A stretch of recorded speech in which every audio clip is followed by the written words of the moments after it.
Still in the nation's capital, the Federal High Court has adjourned the trial of Nnamdi Kanu to 19th of January 2022.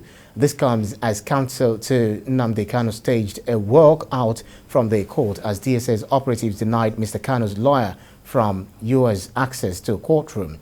Nnamdi Kanu told the open court that his counsels are not present in the courtroom but outside the court due to the refusal to grant Mr. Fain access. Justice Binta Nyako held the walkout staged by Mr. Kanu's counsel as an offense, but she will not make any pronouncement on it. The federal government had on October the 18th filed a 7-count amended charge on treasonable felony and Mr. Kanu's alleged involvement in acts of terrorism. Still on judicial matters, Justice Adesanya of the Lagos State High Court sitting at the Tafawa balewa Square annex has commenced hearing evidence in the trial on the mother of billionaire businessman Ignatius Odunukwe. 3 men, including a medical doctor, are standing trial for the 2019 killing. Femi Foladeyemo reports. The defendants are Daniel Ibaji, Uzoigwe, Arinze, and Cletus Solomon. Tuesday's hearing initially suffered a 3-hour delay owing to the absence of counsel for the first and second defendants, Chijioke Jakuna.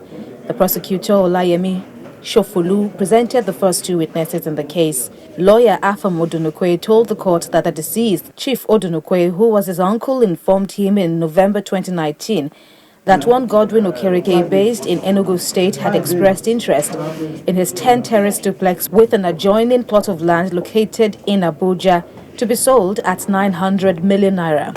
The witness, who said he prepared a deed of assignment on the transaction, added that the deceased told him not to conduct an investigation of the buyer as the said Pao Okereke had requested privacy. On November the 30th, the witness said he and Chief Odunukwe met that night in Ikoyi and was informed that the businessman would conclude the transaction with the purchaser the next day, but that was the last time he was seen. He wrote a petition to the police and the DSS, and the deceased car was tracked to where it was dumped at Lekki. Shortly after that, the 3 defendants were arrested. The deed of assignment and the original title documents on the same property was also found in the possession of the first defendant, Daniel Ibaji. Mr. Afam says he was present when the defendants led the police and journalists to where they had dumped the decapitated body of the deceased at a canal in Ogumbo. During cross-examination, the witness told defense counsel that the land documents doesn't bear the names of the defendants and that he didn't witness the killing. Another witness, Eugene Odunukwe, a brother to the deceased, said police findings showed that the first defendant was the last person to call him before the line was switched off. He says the defendants later confessed in police custody and in his presence that they killed his brother in a hotel room at Ajah, hitting him with an iron rod on the head.